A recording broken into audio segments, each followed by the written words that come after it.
Enfants de la terre-mère, ouvrez bien les yeux. Depuis des siècles, on vous a appris à chercher le mont Sinaï sur les cartes occidentales. Mais si le mont Sinaï était d'abord un code. Mes frères, c'est un secret gardé dans la mémoire de notre peuple que l'on a voulu effacer. Mais moi je brise le silence. On vous montre une montagne en Égypte et au Moyen-Orient et on vous dit, voilà, c'est le mont Sinaï. Et tout le monde accepte sans poser de questions. Mais dans nos traditions et dans les textes sacrés, les noms ne sont pas des simples coordonnées géographiques. Ce sont des symboles, des paraboles sur le plan spirituel. Le mont Sinaï n'est pas juste un tas de roches. Ça veut plutôt dire le lieu de rencontre ultime entre le divin et l'humain. Un endroit très éloigné de la terre, là où le ciel et la terre se croisent. Le point le plus élevé, le sommet, ce qui veut dire encore le toit. Alors sur le plan physique, si l'on regarde bien l'anatomie de l'être humain, le point le plus haut, c'est le sommet du crâne, là où se trouve le chakra couronne.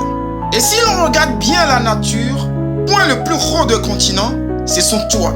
Rappelez-vous, lorsque Moïse a fui avec le peuple d'Israël, leur migration était à l'intérieur de l'Afrique, pas à l'extérieur.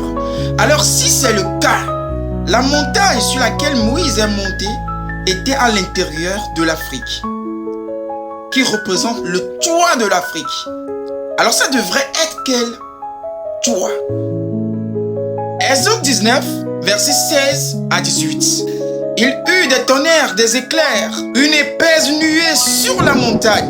Le mont Sinaï était tout en fumée, parce que l'Éternel y descendu au milieu du feu. Et sa fumée montait comme celle d'une fournaise. Alors regardez bien les caractéristiques. Quelle montagne en Afrique réunit toutes ces caractéristiques? C'est le Kilimandjaro. C'est le toit de l'Afrique. C'est le plus haut sommet de l'Afrique. C'est une montagne volcanique née du feu, dont les entrailles fument encore et est constamment enveloppée de nuages mystiques et soumise à de puissants orages magnétiques. Elle domine le continent noir comme un trône naturel entre le ciel et la terre.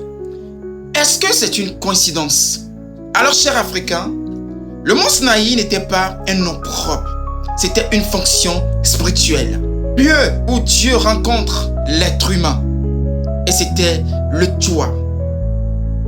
Et c'était en Afrique. Ils ont juste changé la trajectoire de la migration de Moïse vers l'extérieur de l'Afrique pour effacer l'histoire de notre peuple. Et nous savons bien que l'histoire a été écrite par les vainqueurs pour déraciner le peuple noir de ses origines. Mes frères, le mont Sinaï qui se trouve au Moyen-Orient, c'est une montagne vide, aride, sans vie. L'Afrique est le berceau de l'humanité. Kilimandjaro est le Sinaï.